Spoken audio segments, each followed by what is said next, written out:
All right, it's Nikki and Dave do a Q&A, post-webinar Q&A. We just had For the Growing in Small Spaces webinar. So we got a few good questions in, so we thought we'd do a separate little recording just to answer those questions. Yeah, so Dave and Marishna asked, do you guys know of any tricks to help figs produce more? We have 2 figs and they only had 3 or 4 figs this year. So there's a couple of factors there. With figs, you have different varieties. So some of them, you can have 2 different crops for certain figs. The first crop is called the Breba crop, and the second crop is like the main crop. So some of the varieties are definitely much earlier than others. So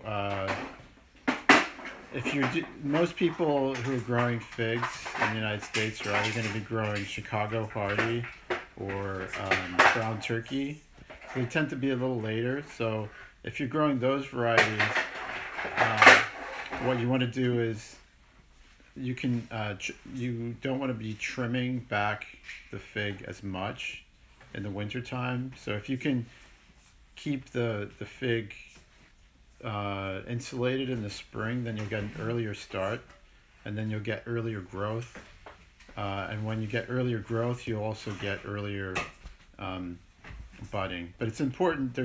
A fig puts a lot of growth on in a year, so it is important to prune. You want to prune early in the year, and prune off those branches that are side branches that don't look like they're going to produce anything. And Erica asks, how do you find the dwarf varieties of citrus? I'm interested in lemons and limes, but don't know where best to start.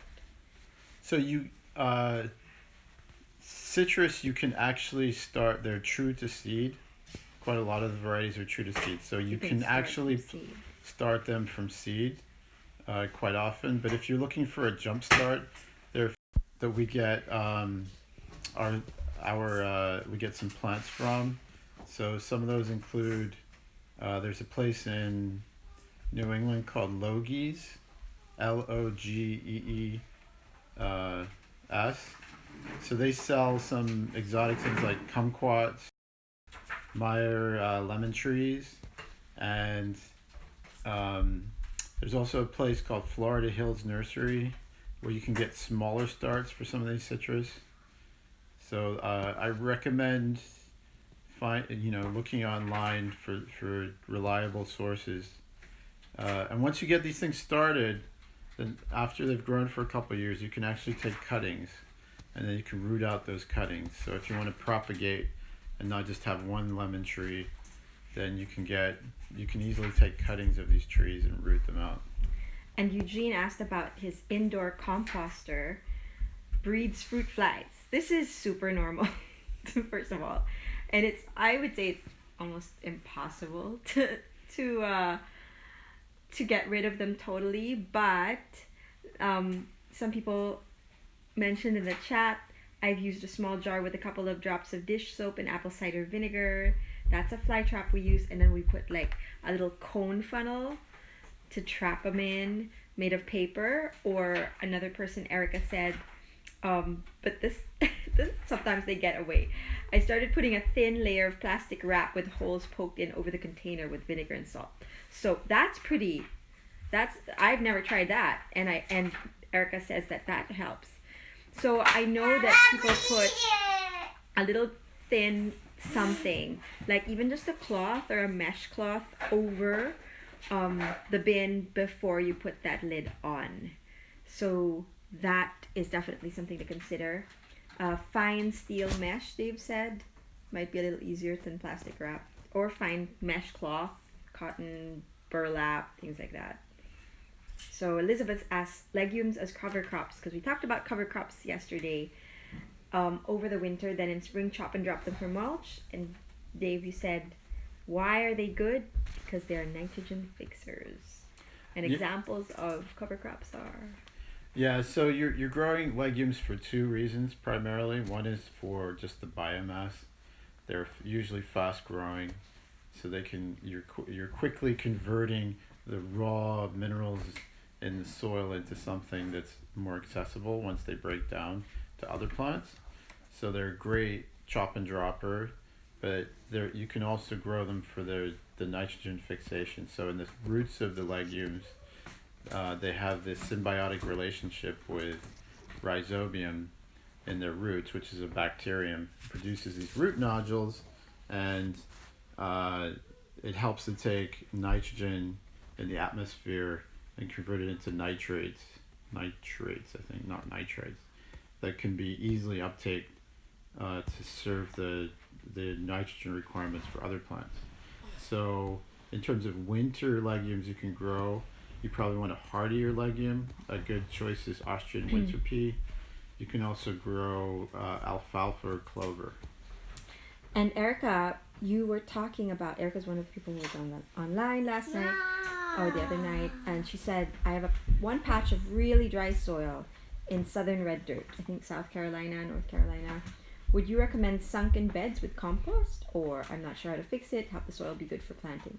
So in the East Coast, I don't recommend southern beds, hello food tank, sunken beds so much, because there is still rain, and rain is really important. And the reason that Dave talked about in the chat, he talked about the answer to the dry dirt red clay soil, how to grow in that, had to do with water, is because usually the dry red clay soil is super compact. There's no flow of water, there's no oxygen, there are no porous parts in it for like water and oxygen to flow in.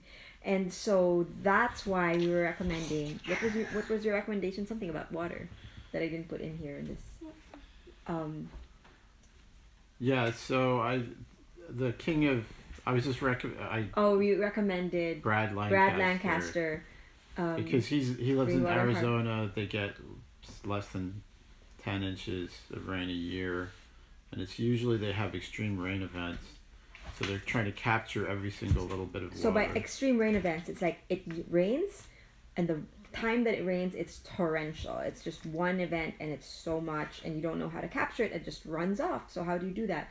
So we don't have that problem right now here in the East Coast where Erica lives, but water does have to do with amending clay soil or red soil. In the Arizona and towards the west, you have those once in a blue moon rain events, and then your soil is so bone dry it just washes off whatever you have. So that's where sunken beds are appropriate. Ellen, Teresa, tried to convert front garden into edible garden, but lots of deer and other past chipmunks squirrels are harvesting my vegetables. So we talked about a little bit about how on the webinar, and if you want to catch the webinar replay, it is up on one of our link in bios. Just log in there, and we talk about squirrel deterrents, deer deterrents, borders, fences, edible berries, edible fences, trap crops, and so on and so forth. Ellen asked, do you plant calendula seeds the fall before? So calendula are annuals, but they kind of act like perennials. Self-seed. Yeah, they're very easy self-seeders. They're almost like planting a meadow, and you can plant them, and they will overwinter, and then they will grow back again, depending on how many you broadcast or intentionally plant. So the key is to get them in the first year. So they're an interesting annual. They tend to like the sun. You should be outside and show them the calendula. So you want to get them established. You don't want to be planting them in the spring, or if you do plant them in the spring, don't expect to see any blooms until the late summer, and then you'll see them blooming from the late summer through the fall. Ellen asked also hand pollinating pawpaws, and whether you could do that with the wild pawpaws. So the first year that we got our pawpaw trees, they were different variety, and we needed to we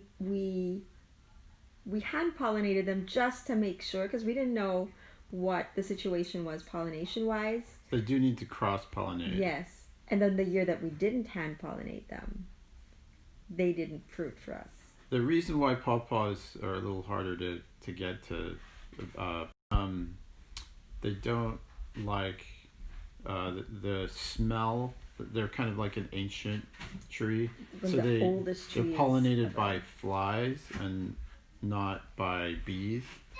So they have a kind of a smell that only attracts flies. So in that case, we found that it's easier just to hand pollinate them. Yeah, and they don't attract, like, I don't even notice that smell. So it's a very subtle smell if you're to grow it in your backyard, likes the shade. And yes, we do hand pollinate it now because one year one of the trees died. So where were we going to get the thing to pollinate the other tree that was still alive? We got them from the wild, and we just kind of guessed. Like, we don't know which cultivar that was specifically. We just like got a bunch of pollen, brought them home, and used a brush and hand pollinated it to the living tree. Now, from the stump of the tree that died, another tree came out. So don't give up hope.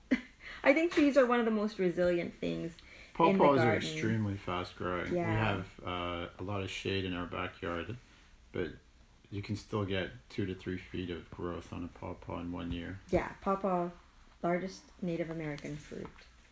Justin said, dogs. How do you keep dogs from destroying your garden? And Dave, you said, So we don't have dogs, but some of the GIYers do have dogs, and it's from their explanations, it's mostly you have to use fencing. so GIYers are the clients that we serve in our Grow It Yourself program.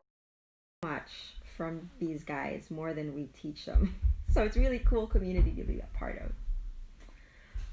Sorry, did I interrupt you? Is that it? No, I was just gonna say, if you do have to, you're gonna let your dog roam around free, you probably want to grow some kind of border plant that's a little more resistant to foot traffic. So some kind of ground cover or an aromatic that the dog is gonna be put off by, so he's not gonna go and dig around. Or that they can have their own place to sort of run around in, and then you have your garden that they know that they're So not aromatic, supposed to. I mean plants like lavender, that almost all mammals are not going to be that Too interested strong. in messing around with lavender. Karen asked, what is a sunken bed exactly, please? Good question, Karen. So, like I was mentioning earlier, in the desert, they found a way to capture the water, like all the water, precipitation, dew from the morning, morning dew, hail, or whatever they have, just passively, if they dig 6 feet under, 12 feet more, not 12 feet, 12 inches.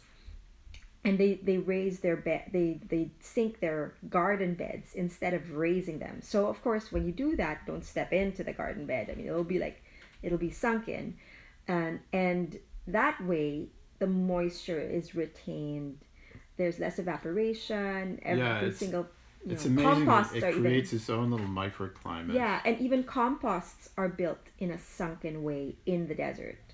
So in the East Coast, where we're getting most of the rains, where it's super soggy wet, 40 inches of rain, we don't want that. We don't want our water to steep, our plants' roots to steep in water for more than 12 hours, because at that point bacteria start to grow that are anaerobic. That means that they don't need air because they're full of water. There's no more air in the gaps, in the holes. And then the bacteria that are bad for the plants and us thrive. And so that way, we don't want to do that. We raise our beds to let that water kind of drop away from the roots of our plants. So that's how, that's why we were talking about it, because we were talking about how permaculture people green the desert. And Ellen had also said, yes, you already asked that, what to do with ants. So I have thegardeningcook.com. I used her recipe, testing borax ant killer remedies. It's just borax, sugar, and water, and then you boil it. But the ratio is important, because too much borax, the ants can tell, but too little, then they don't die. So that one, I have a little jar under my sink. Every time I see an ant, that's my Terro, Terro, like the one that you buy, but I don't need to buy it because I have my own. Hello, everybody who's here. Karen, Rachlob, Rachel Rob. Sorry. Onida, how do you begin to landscape and or garden utilizing native plants or fruit trees in your area? Last month we had Lawns to Meadows, which is a great way to incorporate native plants like echinacea and flowers, poppies into your garden, into your landscape. I mean, generally you can look at, there's this climate model called the Köppen climate, Koppen, and there's really, I mean, you might be in one of the super sub niches, but there's really only 3 different climatic regions in the United States. In the continental United States, you have temperate climate, which is most of the Midwest and the East Coast. Then you have the West, which is dry lands, and parts of semi-arid, arid. Yeah, you get like Colorado, which can be like cold, dry lands. High altitude. And then you get the South, some small parts in the Southeast, Florida, that are subtropical.